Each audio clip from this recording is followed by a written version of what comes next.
एक छोटे से गांव में एक आम सा इंसान मोहन अपनी सादगी भरी जिंदगी जी रहा था। मोहन के पास बहुत ज्यादा संपत्ति नहीं थी, लेकिन उसके पास एक स्वाभिमानी दिल और लोगों की मदद करने का जज्बा था। उसकी जिंदगी में हर दिन एक जैसे काम होते थे, खेतों में काम करना, परिवार का ध्यान रखना और कभी कभार गांव के बच्चों को पढ़ा देना। लेकिन इस साधारण इंसान की जिंदगी में एक दिन कुछ ऐसा हुआ जिसने न केवल उसकी बल्कि गांव के लोगों की जिंदगी को भी बदल दिया। मोहन का सपना था कि गांव में सभी बच्चों को शिक्षा मिले, लेकिन आर्थिक स्थिति की वजह से बहुत से परिवार अपने बच्चों को स्कूल भेजने में असमर्थ थे। मोहन ने ठान लिया कि वह कुछ ऐसा करेगा जिससे बच्चों को शिक्षा मिले। उसके पास इतने साधन नहीं थे कि वह एक स्कूल खोल सके, लेकिन उसकी मेहनत और ईमानदारी उसे एक नए रास्ते पर ले जाने वाली थी। एक दिन मोहन को जंगल में एक अनोखा पत्थर मिला जो किसी आम पत्थर से बहुत अलग था। उस पत्थर पर एक अजीब सी चमक थी और जब उसने उसे उठाया तो उसे एक हल्की सी गर्माहट महसूस हुई। वह इसे अपने घर ले आया और सोचने लगा कि आखिर यह पत्थर किस चीज का संकेत है। रात को जब वह सोने गया तो उसे एक अजीब सा सपना आया। सपने में एक साधु उसे नजर आया जिसने उसे बताया कि वह पत्थर साधारण नहीं है, बल्कि उसमें विशेष शक्तियां हैं। अगर उस पत्थर का सही तरह से उपयोग किया जाए तो वह लोगों की जिंदगी बदल सकता है। लेकिन उस साधु ने मोहन को यह भी चेतावनी दी कि अगर इस पत्थर का गलत इस्तेमाल किया गया तो यह विनाश भी ला सकता है। सुबह उठकर मोहन बहुत उलझन में था। वह सोचने लगा कि क्या उस सपने का कोई मतलब है या यह सिर्फ एक भ्रम है। लेकिन जब उसने उस पत्थर को फिर से देखा तो उसे यकीन होने लगा कि यह कोई साधारण चीज नहीं है। उसने निर्णय लिया कि वह इस रहस्य का पता लगाएगा, लेकिन किसी को इसके बारे में बताए बिना। अगले कुछ हफ्तों में मोहन ने उस पत्थर का गहराई से अध्ययन करना शुरू किया। उसने देखा कि जब भी वह किसी समस्या को हल करने के इरादे से उस पत्थर को पकड़ता था तो उसके मन में अचानक समाधान के विचार आने लगते थे। यह बात उसे हैरान कर रही थी, लेकिन उसने महसूस किया कि शायद यह पत्थर उसके सपने को पूरा करने में मदद कर सकता है। धीरे धीरे मोहन ने उस पत्थर की शक्ति का इस्तेमाल करना शुरू किया। उसने गांव के बच्चों को पढ़ाने के लिए नई नई तकनीकें और तरीके सोचे।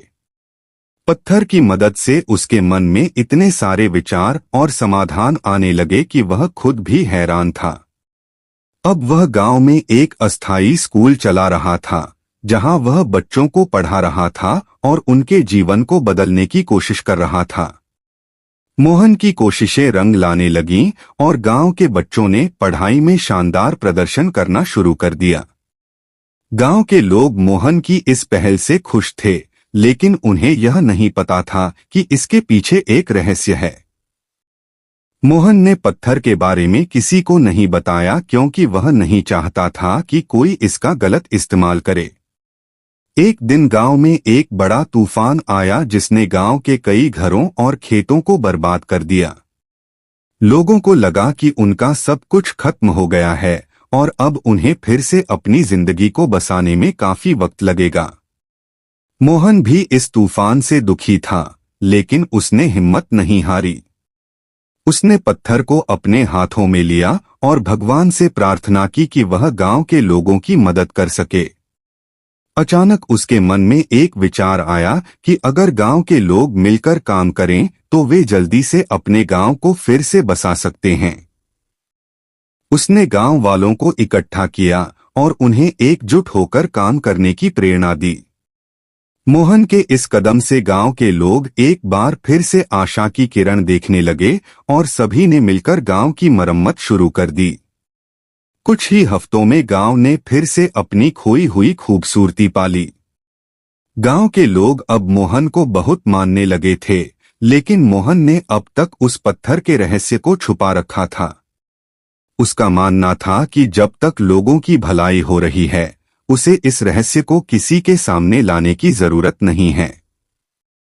फिर एक दिन एक अजनबी गांव में आया, जिसने मोहन से उस पत्थर के बारे में पूछा। उसने बताया कि वह भी उसी पत्थर की खोज में है और उसे पता चला है कि वह पत्थर मोहन के पास है। मोहन को समझ में नहीं आ रहा था कि वह इस अजनबी पर भरोसा करे या नहीं, लेकिन उसने अपनी चुप्पी बनाए रखी।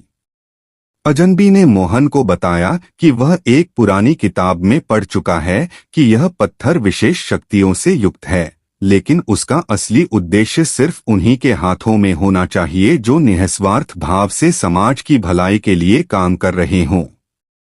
मोहन ने उस अजनबी से पूछा कि उसे कैसे पता चला कि वह पत्थर उसके पास है, तो अजनबी ने कहा, तुम्हारे नेक कामों ने मुझे यहाँ तक पहुँचाया है। अजनबी ने मोहन को बताया कि अगर वह उस पत्थर का सही प्रयोग करना चाहता है तो उसे इसके पीछे के रहस्यों को और गहराई से समझना होगा। उसने मोहन से कहा कि वह उसे एक ऐसी जगह ले जाएगा जहां उसे पत्थर की शक्तियों के बारे में अधिक जानकारी मिलेगी और उसे यह भी पता चलेगा कि वह इसका सही उपयोग कैसे कर सकता है। मोहन ने कुछ दिनों तक सोचा और फिर उसने फैसला किया कि वह उस अजनबी के साथ जाएगा। उसने गांव के लोगों को बताया कि उसे कुछ दिनों के लिए गांव से बाहर जाना होगा, लेकिन वह जल्द ही लौट आएगा। गांव वालों ने उसे शुभकामनाएं दी और मोहन उस अजनबी के साथ यात्रा पर निकल पड़ा। अजनबी ने मोहन को एक घने जंगल में ले जाकर एक गुफा दिखाई, जहां उन्होंने उस पत्थर के रहस्यों का अध्ययन किया। गुफा में एक प्राचीन शिला पर पत्थर की शक्तियों के बारे में लिखा था। मोहन को यह समझ में आया कि पत्थर की शक्तियां अनंत हैं, लेकिन इन्हें केवल वे ही लोग समझ सकते हैं जो दिल से ईमानदार हों और निस्वार्थ भाव से दूसरों की भलाई के लिए काम करें। इस रहस्य को जानने के बाद मोहन ने ठान लिया कि वह इस पत्थर का उपयोग सिर्फ गांव के विकास के लिए करेगा और इसके बल पर कभी किसी को नुकसान नहीं पहुंचाएगा। उसने अजनबी का धन्यवाद किया और गांव लौट आया। गांव में आकर उसने फिर से अपनी कोशिशें शुरू की और अब पत्थर की शक्तियों का उपयोग और भी कुशलता से करने लगा। उसने गांव में एक स्थायी स्कूल बनवाया, बच्चों को शिक्षित करने के लिए अच्छे शिक्षक नियुक्त किए और गांव में स्वास्थ्य सुविधाएं भी शुरू की। गांव की स्थिति अब पहले से बहुत बेहतर हो गई थी और गांव के लोग मोहन को एक देवता की तरह मानने लगे थे। मोहन के नेक कार्यों से गांव एक आदर्श गांव बन गया और आसपास के गांवों के लोग भी यहां आकर उसकी कहानी सुनते और प्रेरणा लेते। मोहन ने अपनी जिंदगी उसी गांव में बिताई और कभी भी पत्थर के रहस्य को किसी को नहीं बताया। आखिरकार मोहन की जिंदगी के अंतिम दिनों में उसने पत्थर को गंगा नदी में प्रवाहित कर दिया ताकि कोई भी व्यक्ति इसका गलत इस्तेमाल न कर सके। उसकी यह अनोखी कहानी और उसकी निस्वार्थ भाव से की गई सेवा गांव में पीढ़ियों तक सुनाई जाती रही। लोग उसे एक ऐसे इंसान के रूप में याद करते रहे जिसने अपनी जिंदगी में कभी किसी से कुछ नहीं मांगा, बल्कि अपने कार्यों से समाज को बहुत कुछ दे गया। इस कहानी का निष्कर्ष यह है कि सच्ची शक्ति और प्रभाव न केवल किसी विशेष वस्तु या शक्ति में होता है, बल्कि उस व्यक्ति की नीयत, निस्वार्थ भाव और अपने समाज के प्रति ईमानदारी में होता है। मोहन की जीवन यात्रा ने यह सिद्ध किया कि केवल साधन संपन्न होना ही काफी नहीं है, सही दिशा में किए गए छोटे छोटे कार्य भी समाज को वह हम सबके लिए एक प्रेरणा है। उसने यह भी सिखाया कि दूसरों की भलाई के लिए किए गए कार्य सच्ची सफलता और संतोष का मार्ग बन सकते हैं।